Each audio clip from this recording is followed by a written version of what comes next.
Hello, this is Stone Rid, a cute little 2D indie platformer that I'm very fond of. It does have native controller support, even though you're seeing keyboard button prompts. I am playing with a controller. They just forgot to change the button prompts for the dialogue boxes. So this guy says he's been trapped in here, and he can't seem to find a way out, but we're gonna try our luck. This is a puzzle platformer. So, being the protagonist, I'm sure we can figure out the puzzles.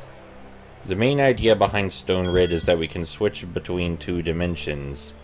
The normal dimension, where we have non-creepy eyes, and the dark dimension, where we have creepy eyes. That's not the only difference, of course. You may have already noticed the landscape changes around us, depending on which dimension we're in. Changing dimensions mid-jump is a very, very important game mechanic. This is a very early level, and you're already going to be seeing a lot of that. In addition to the landscape changing between dimensions, the two versions of our protagonist are also quite different.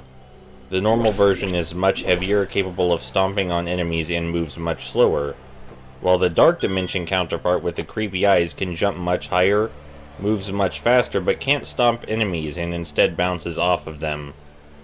As you might imagine, all of these utilities are used for the platforming. It's a simple idea, but it has great execution. I found it enjoyable to get used to controlling both characters, or rather, the counterparts of the same character, because there is quite a significant difference in game feel between the two. And it requires approaching the jumping puzzles very differently, especially when you switch mid-jump. The developer also came up with little icons that appear above the character's head, so you know where you're standing and whether or not it's safe to switch.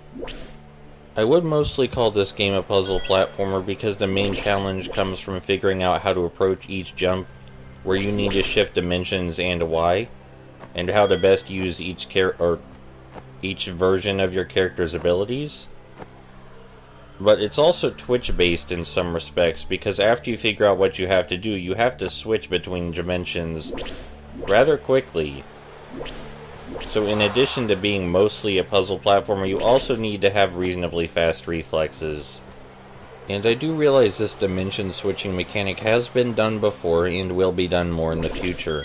But it's still done very well, and I really like the jumping puzzles in this game. Some of the fun in 3D games, especially PC games, is pathfinding. And that's the fun in this game, I think, is finding which path you're supposed to take, how you're supposed to take it. And even though this is a 2D game, it gives me that same pathfinding feeling. It's a lot less realistic than other games that have a lot of pathfinding in them. But that's okay, I still enjoy figuring out where to go and how to get there. And that's most of what the game has to offer, so it wouldn't be fit for a full Let's Play, because after you figure out how you're supposed to get where you're going, that's it. It's just about switching dimensions quickly enough, and adjusting to the character change, and what it means for the jumping physics.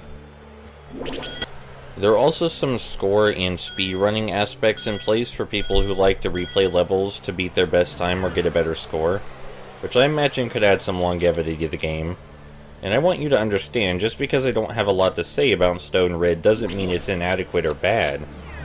I think it's quite a good game. The game design is in the right place, and it's clear a lot of love was put into this.